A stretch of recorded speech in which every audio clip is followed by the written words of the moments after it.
Afghanistan withdrawal stokes fears of al-Qaeda comeback. Western intelligence chiefs are worried. They have good reason to be. The hurried departure this month of the remaining Western forces from Afghanistan, decreed by U.S. President Joe Biden, has emboldened Taliban insurgents. In recent days they have seized one district after another, overrunning bases where demoralized government troops have often surrendered or fled. Now, say observers, the spectre of international terrorism is making an unwelcome return. The Biden withdrawal from Afghanistan makes a Taliban takeover inevitable and gives al-Qaeda the opportunity to rebuild its network to the point where it could once again plot attacks around the world. Dr. Sajjan Gohel, a security and terrorism analyst, told the BBC, expanding operations. That is certainly at the more pessimistic end of the spectrum, but two things are certain here. Firstly, the Taliban, the hardline Islamists who ruled Afghanistan from 1996 to 2001 with a rod of iron, are coming back in some form. For now, they say they have no ambition to take Kabul, the capital, by force, but in large parts of the country they are already the dominant force and they have never dropped their demand to make the country an Islamic emirate according to their own strict guidelines. Secondly, al-Qaeda and its rival, the Islamic State in Khorasan province, (ISKP), will be looking to profit from the departure of Western forces to expand their operations in Afghanistan. More on the Afghanistan withdrawal. Al-Qaeda and IS are already in Afghanistan.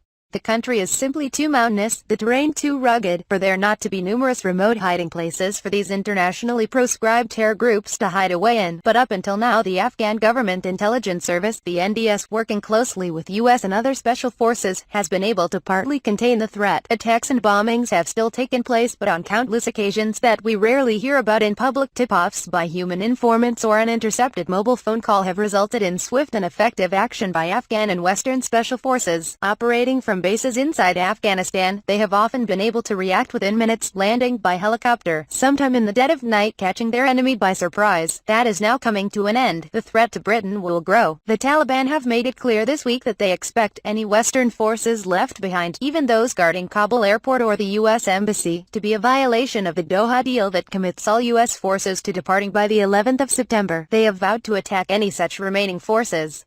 Yet this week UK Prime Minister Boris Johnson is expected to chair a meeting of his government's secretive National Security Council (NSC) to discuss just what military assistance Britain should be leaving in place. The former chief of the Secret Intelligence Service, Sir Alex Younger, told Sky News that the terror threat to Britain will grow if the West abandons Afghanistan. But here's the dilemma: leave behind a few dozen SAS or other special forces operatives in the country, without the protective shield of US military bases and close air support, and they risk being hunted down by a resurgent Taliban. Pull them out, as the Taliban have demanded, and the West has no means to react quickly to intelligence on terrorist activity. The Taliban-al-Qaeda nexus. So what exactly is the relationship between the Taliban and al-Qaeda? Does the Taliban return to power in some form inevitably mean a return of al-Qaeda, with all its bases, its terror training camps and its hideous poison gas experiments on dogs? In short, the very things the US-led invasion of 2001 was intended to close down forever. This question has been vexing Western intelligence chiefs for years. Twice now, in 2008 and again this year, classified British government assessments have been carelessly left lying around in public places, revealing to anyone who cared to read them how concerned the UK was about the link between. Dr. Gohel, who has been studying extremist groups in the region for years, was in no doubt. The Taliban is inseparable from al-Qaeda, with cultural, familial and political obligations from which it will remain unable to fully abandon, even were its leadership sincere in seeking to do so. Dr. Gohel of the Asia-Pacific Foundation said, foreboding signs from the time that al-Qaeda leader Osama bin Laden moved his operations from Sudan back to Afghanistan in 1996 up until 2001, the Taliban provided a safe haven for him. Saudi Arabia, one of only 3 countries to recognize the Taliban government at the time, sent its intelligence chief, Prince Turki al-Faisal, to try to persuade the Taliban to hand over bin Laden. They refused, and it was from al-Qaeda's Afghan base that the devastating 9/11 attacks were planned and directed. But the UK's Chief of Defence Staff General Sir Nick Carter, who served several command tours in Afghanistan, believes the Taliban leadership may have learnt from their earlier mistakes. He maintained that if the Taliban expect to share power, or seize it, then they will not want to be seen as international pariahs this time around. And here lies the difficulty. Wiser heads among the Taliban, especially those who have tasted the good life in the air-conditioned shopping malls of Doha during the recent peace negotiations, may well argue for a clean break with al-Qaeda in order to secure international acceptance. But in a vast, thinly governed country like Afghanistan, it is by no means remain certain that even a future Taliban government could contain al-Qaeda, which could easily embed its cells unseen within villages and remote valleys. Ultimately, what both al-Qaeda and the Islamic State group needed to thrive is a chaotic, unstable situation. All the signs indicate that in Afghanistan, they are about to get it.